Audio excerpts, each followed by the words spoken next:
Okay, thanks. Can you hear me okay? Yep, cool.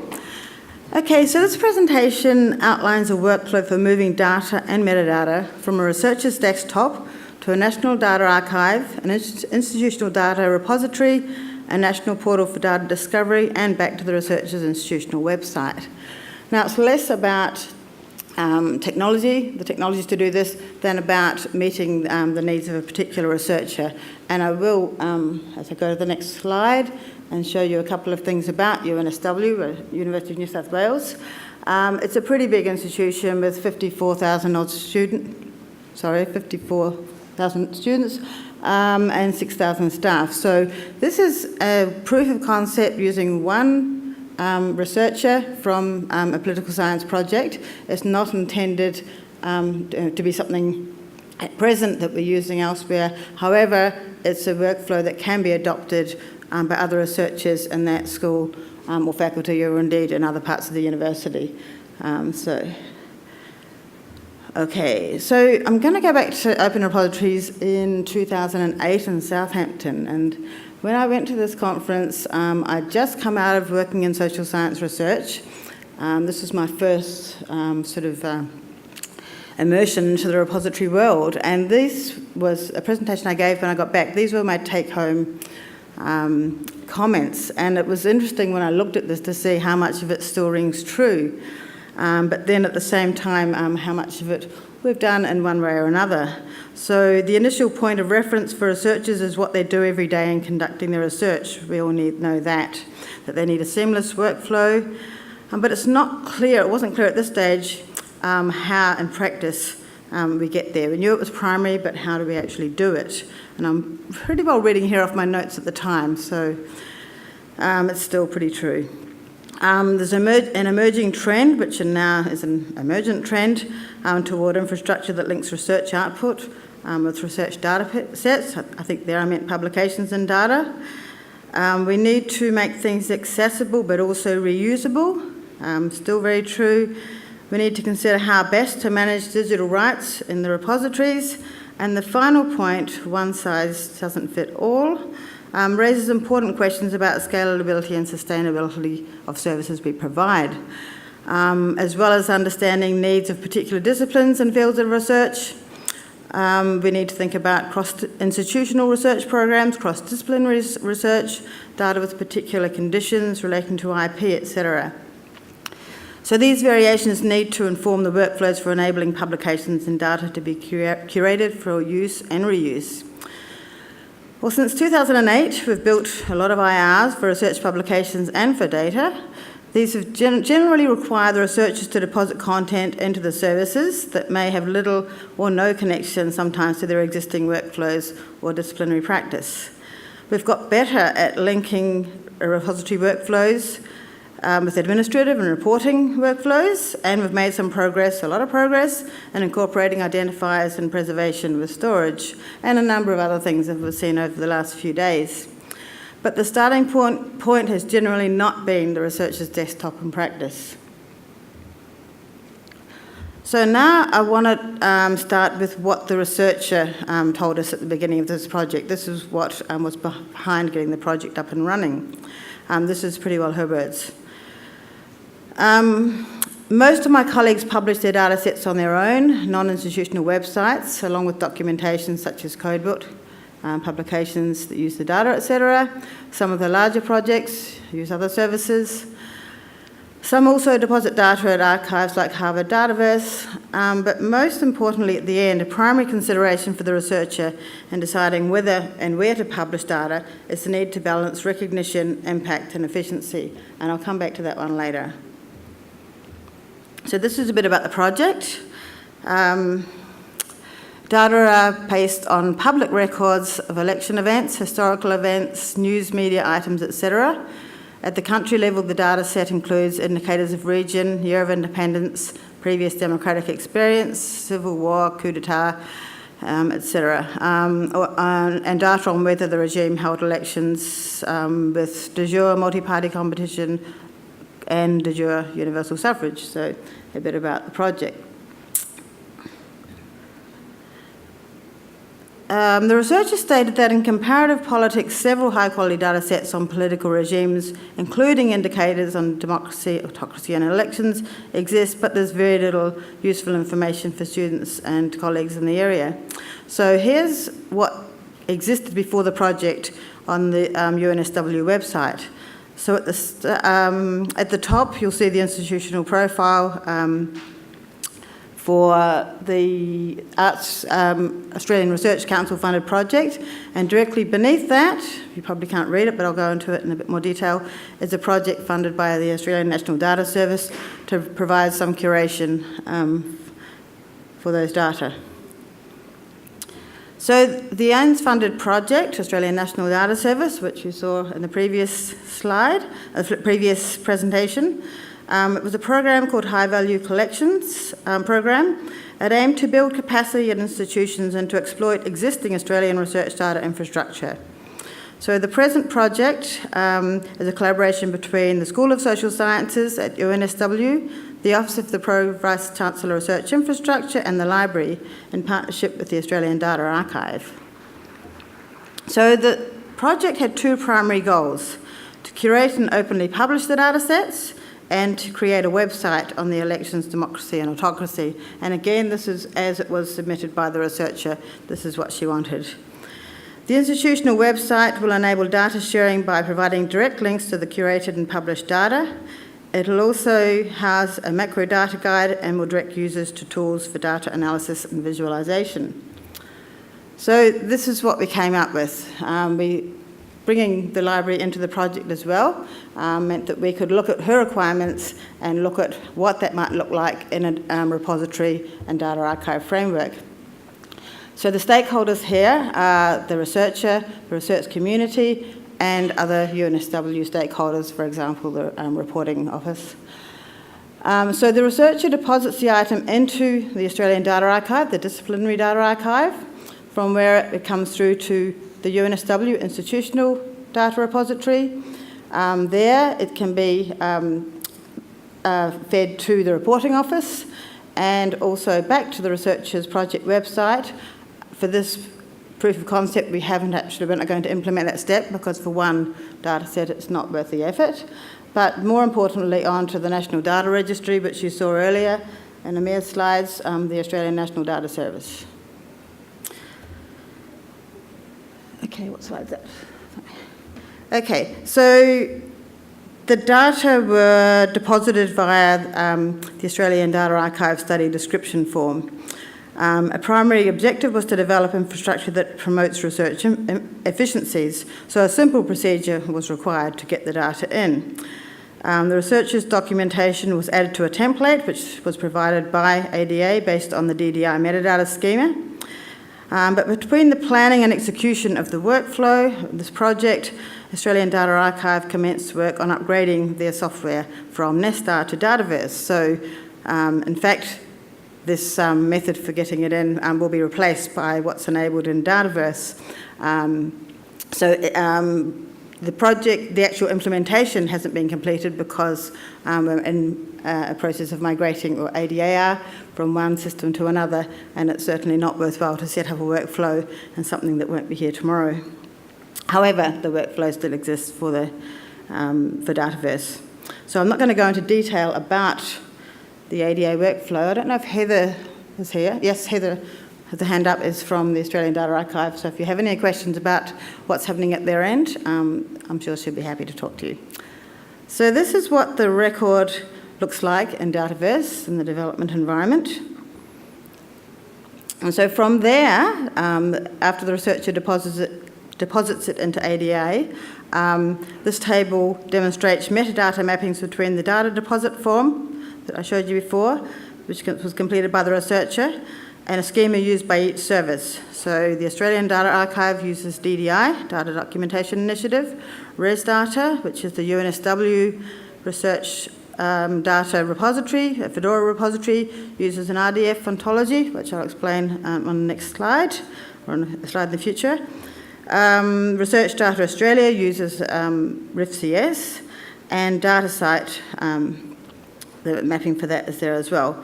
The fields shown here are examples, not all of the elements have been included, but it's just to show what the process was. So the metadata, once Dataverse is implemented, will be harvested by ResData from Dataverse, and in ResData they're curated. The deposit is usually by a web-based deposit form, but as I mentioned in this case, we're aiming to basically allow the researcher to work within their disciplinary area, the disciplinary practice, and to let the systems and services do the rest. So in the Fedora repository, as most of you would understand, it's indexed, disseminated, enables harvesting. It also links dataset records in ResData to publication records in the UNSW's institutional repository, and I'll show you a little more of that in a moment. And generates reports, has the capacity to generate reports required by the university. This is just another view of the ResData dashboard. This is my login here. So halfway down there, sorry, how far down is it? Create dataset, sorry, under the search is where one would normally go to deposit a dataset. So again, the researcher doesn't need to do this in this instance. However, if she wants to augment the data when it comes back by linking to publications, she can go in and edit the record.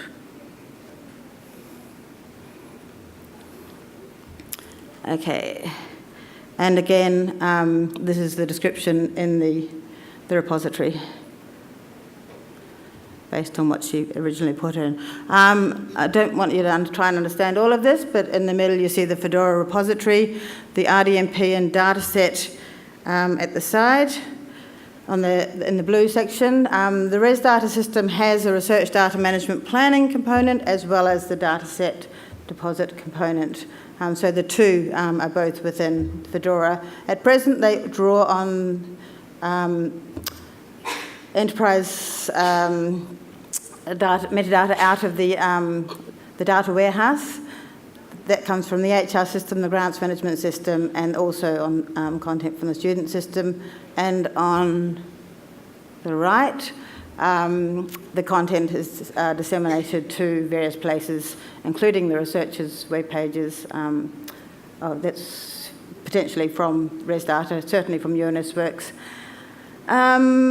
onto Research Data Australia, and obviously there's other possibilities in there. Okay, so I mentioned that they can link the dataset to the publications, so the ResData system service allows them to go in and look up based on the handle, or indeed on keywords or the title, to look up their publication in UNSWorks. This is just a slide on the ResData ontology, which I'm not going to go into in great detail. It's fairly self-evident to those of you who like these diagrams. So basically the dataset record sits along with the data management plan records and is associated with parties or contributors to the data and projects and grants out of which the data are generated. And it's built around a research lifecycle model. Okay, so on to benefits. The benefits, again, these are from the researcher, so these are not the curation benefits necessarily, although I think they're included, but this is the benefits to the researcher as she sees it. The data set is recognised as research output through having a DOI. The DOI, incidentally, is picked up in Australian Data Archive, not in ResData, because that is where the data are located. Direct links to the dataset at DOI at ADA allow publicising datasets on her website, while data are safely deposit and findable.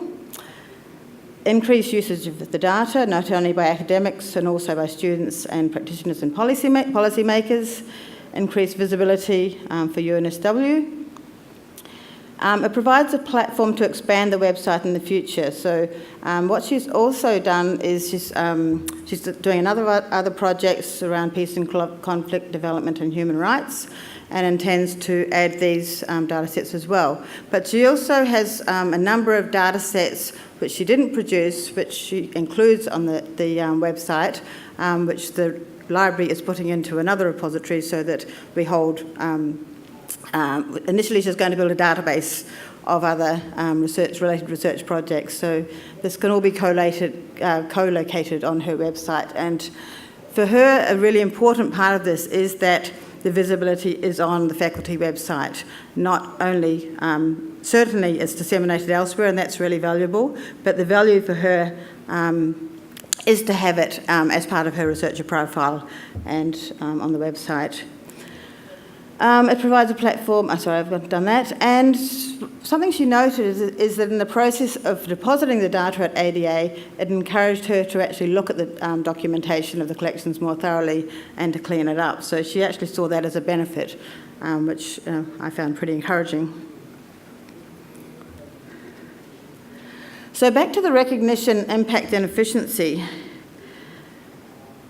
In her notes, she stated that researchers are so extremely pressed for time, and that if the process is not efficient, with many forms to fill in, etc., and many pages to click through, and no DI, it's not worthwhile to deposit with the data archive or indeed with anywhere else. So a really primary consideration, probably not for her, because I think she would have done more to disseminate the data, but for her colleagues in general, is that it's easy. And I think we just keep hearing that over and over and over again. But then there is that tension between something that's quick and dirty and easy and the quality of what's deposited and how it can be used or reused. The recognition that curation and publication of data enables and the impact derived from making data accessible to others are only realised if the process for submitting the data and moving it to the platforms for dissemination is efficient and seamless. So in the workflows we've established, the researcher does not need to engage or understand the archival or curation workflows. These are managed by the crossworks and the methods for moving the data between the systems and services. So next, as I said, Australian Data Archive has migrated from Nestar to Dataverse, so we're going to shift from direct entry into Dataverse, review the data and metadata at the ADA staff end, publishing the data at ADA and minting it, enabling the harvest so that Res Data can harvest the content and send it on to Research Data Australia and indeed elsewhere. So, in summary, we need to capture the curation that researchers are already doing, because they are actually doing some work in curating the data. They are describing it. They do document things sometimes as they go along. So if we can find ways to actually link our services, the infrastructure we've developed, to what they're doing already, rather than asking them to actually do it again somewhere else, then I think that the benefits will be realised all around. We need multiple entry points to repository services. This is one researcher, one research project, but as I mentioned earlier, if it's something that the school or the faculty want to adopt, if they want all of their data to go into the Australian Data Archive, and increasingly researchers are being asked to deposit data, then indeed this would be a workflow that we can scale and that could be rolled out as something available to all the researchers and potentially to other archives. This is social science we're playing with. This is sort of a long tail case study, but certainly there are numerous others.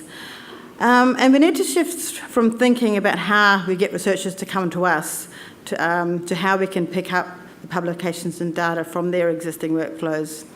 To think workflows that are more research-centric than those we are currently using in systems that we've built, and which in fact do what researchers need, but we need to find alternative ways of getting researchers into them. So thank you to ANZ for funding the project, and thank you to the co-authors, particularly Caroline Van Ham, who is the researcher who instigated this, to Daniel, who's sitting over there, and to Luke, Stephen from the Australian Data Archive, and Janet. Thanks.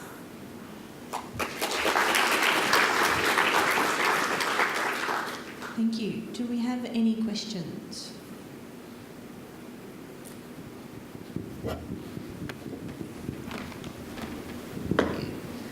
Hi, I'm Amy Neeser from the University of Michigan, and I just wanted to clarify, so the researcher deposits into a disciplinary archive and then it goes into the institutional repository. I'm wondering, does it exist in two places, and if so, aren't you concerned about the bifurcation of the data?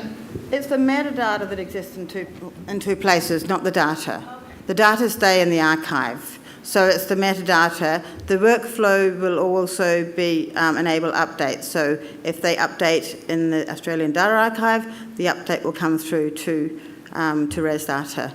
As I mentioned, there are additional things that can be done in ResData. They will then, so linking to the publications, that will flow on to Research Data Australia.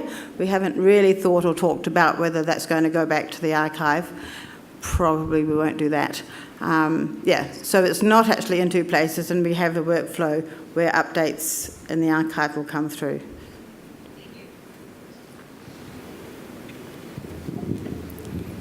Hello, I've also got a clarification.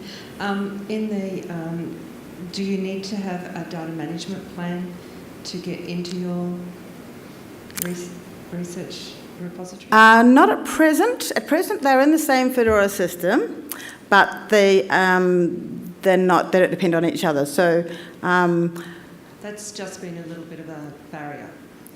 Yeah. So down the track, it's possible that if data management plans are mandated, then the data management plan will be the primary, will contain the primary metadata, which can be reused or updated, because we all know that what you say at the beginning of we don't all know, but often what you do at the beginning of a project, what you plan isn't in fact what you would want to be publishing or what you end up doing. So there would need to be some thought about how that were editable. But at present, the dataset component, while it uses the same Fedora system and draws on the information about people, grants, and also is linked to UNS Works, the institutional repository, the two don't depend on each other.